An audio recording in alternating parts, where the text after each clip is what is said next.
जय हिंद, वंदे मातरम। दोस्तों, मैं हूं रमेश निषाद और स्वागत है आप सभी का मेरे इस चैनल में। और आज के इस वीडियो में मैं आपके लिए लेकर आया हूं सामान्य विज्ञान के कुछ इंपॉर्टेंट क्वेश्चंस जो कि हर तरह के कॉम्पिटिटिव एग्जाम्स के लिए इम्पॉर्टेंट होने वाला है। तो चलिए दोस्तों, स्टार्ट करते हैं हमारा आज का ये वीडियो। एंड हमारा फर्स्ट क्वेश्चन है, राडार इज यूज्ड। राडार उपयोग में आता है। ऑप्शन ए दिया हुआ है प्रकाश तरंगों द्वारा वस्तुओं का पता लगाने में। ऑप्शन बी दिया हुआ है ध्वनि तरंगों को परावर्तित कर वस्तुओं का पता लगाने में। ऑप्शन सी दिया हुआ है रेडियो तरंगों द्वारा वस्तुओं की स्थिति ज्ञात करने में। एंड ऑप्शन डी दिया हुआ है वर्षा करने वाले बादलों का पीछा करने में। सो इनमें से कौन सा ऑप्शन सही होगा दोस्तों? राडार किस चीज में उपयोग में आता है? तो ये आता है रेडियो तरंगों द्वारा वस्तुओं की स्थिति ज्ञात करने में, यानी ऑप्शन सी हमारा सही आंसर होगा। इसे आप इमेज में भी देख सकते हैं। जो राडार है वो कैसे और किस तरह से होता है। तो राडार की संरचना यहाँ पे दी हुई है। राडार की जो संरचना होती है वो कुछ इस तरह से होती है जैसा कि आप इमेज में देख रहे हैं। और इसमें रेडियो तरंगों का यूज़ किया जाता है और वस्तुओं की स्थिति का पता लगाया जाता है कि जैसे कोई वस्तु गुम हो जाती है तो वो वस्तु कहाँ पे है, किस स्थिति में है, इस चीज़ को देखा जाता है। किसके द्वारा? राडार के द्वारा। अब हम देखते हैं दोस्तों हमारा नेक्स्ट क्वेश्चन। एंड हमारा नेक्स्ट क्वेश्चन है, which of the following amounts is measured on Richter scale. यहाँ पे कहा जा रहा है निम्न में से कौन सी राशि रिक्टर पैमाने पर मापी जाती है। ऑप्शन ए दिया हुआ है हिम नदी की चाल। ऑप्शन बी दिया हुआ है भूकंप की तीव्रता। ऑप्शन सी दिया हुआ है जनसंख्या वृद्धि। एंड ऑप्शन डी दिया हुआ है पृथ्वी के अंदर का तापमान। सो इनमें से कौन सा ऑप्शन सही होगा दोस्तों? तो रिक्टर पैमाने पर क्या मापी जाती है? तो इस पे मापी जाती है भूकंप की तीव्रता, यानी ऑप्शन बी हमारा सही आंसर होगा।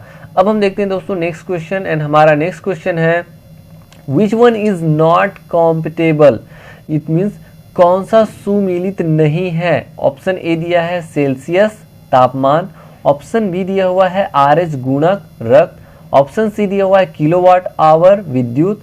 ऑप्शन डी दिया हुआ है रिक्टर पैमाना आर्द्रता। सो यहाँ पे आप देख सकते हैं दोस्तों सेल्सियस तापमान ये सही है ना। RH गुणक रक्त ये भी सही है। किलोवाट आवर ये भी सही है। रिक्टर पैमाना आर्द्रता ये हमारा रॉन्ग है। इट मीन्स यही सुमेलित नहीं है। तो हमारा जो आंसर होगा वो होगा ऑप्शन डी, यानी ऑप्शन डी हमारा सही आंसर है। रिक्टर पैमाना, रिक्टर पैमाना से हम क्या मापते हैं? रिक्टर पैमाना में हम क्या मापते हैं? तो रिक्टर पैमाने में हम मापते हैं भूकंप की तीव्रता। जस्ट हमने इससे पहले क्वेश्चन में देखा हुआ है। अब हम देखते हैं दोस्तों नेक्स्ट क्वेश्चन। एंड हमारा जो नेक्स्ट क्वेश्चन है वो है, which of the following scales of temperature does not have a negative value. यहाँ पे पूछा जा रहा है ताप की निम्नलिखित में से किस पैमाने में ऋणात्मक मान नहीं होता है। ऑप्शन ए दिया हुआ है सेल्सियस। ऑप्शन बी दिया हुआ है केल्विन। ऑप्शन सी दिया हुआ है फ़ारेनहाइट या फ़ारेनहाइट। एंड ऑप्शन डी दिया हुआ है रियूमर। सो इनमें से कौन सा ऑप्शन सही होगा दोस्तों? तो इनमें से सही जो ऑप्शन है वो है केल्विन।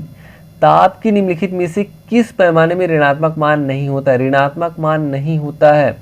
जो सेल्सियस है ये 0 डिग्री सेल्सियस से लेकर के -273 डिग्री सेल्सियस तक चला जाता है।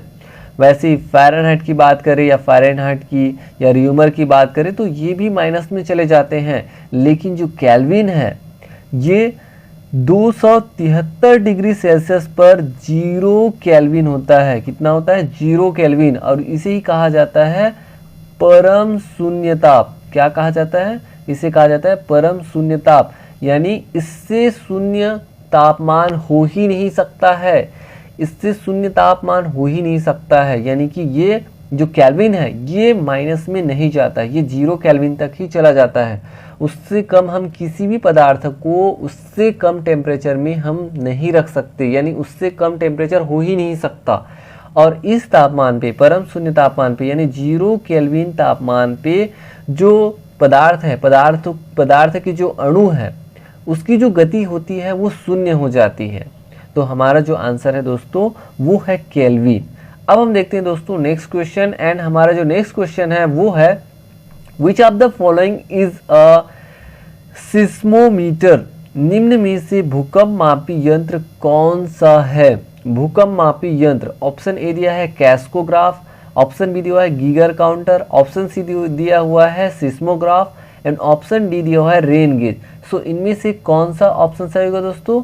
तो इनमें से जो सही ऑप्शन है भूकंप मापी यंत्र है वो है seismograph. It means option C हमारा सही आंसर है। सिस्मोग्राफ जो है यही है जिससे भूकंप मापी यंत्र कहा जाता है। भूकंप मापी यंत्र यही है सिस्मोग्राफ। अब हम देख लेते हैं अन्य चीज़ों को, जैसे कि हम बात करें कैस्कोग्राफ की। तो कैस्कोग्राफ में क्या मापा जाता है कैस्कोग्राफ यंत्र से? तो इसमें जो है पौधों की वृद्धि को मापा जाता है। किसको मापा जाता है? पौधों में वृद्धि या पौधों की वृद्धि, पौधों में वृद्धि को मापा जाता है। नेक्स्ट हम बात करें गीगर काउंटर की। तो गीगर काउंटर में क्या मापी जाती है? तो इनमें जो है आयनित विकिरण को मापने में, किसको? आयनित विकिरण को मापने में, ठीक है, इस तरह से आयनित विकिरण को मापने में। और rain gauge, rain it means क्या हो गया? वर्षा। वर्षा मीन्स ये क्या है? ये वर्षा मापी यंत्र है। क्या है? वर्षा मापी यंत्र है। और सिस्मोग्राफ ये भूकंप मापी यंत्र है। सो इस तरह से दोस्तों आज हमने कुछ इंपॉर्टेंट क्वेश्चंस बड़ी आसानी से कंप्लीट कर लिए हैं। आई होप कि ये सारे क्वेश्चंस आप एकदम डिटेल में समझ गए हैं। इसी तरह के इंटरेस्टिंग वीडियोस को पाने के लिए आप हमारे साथ जुड़े रहिए। मैं मिलूंगा एक इंटरेस्टिंग लेसन के साथ नेक्स्ट वीडियो लेक्चर में। तब तक के लिए धन्यवाद।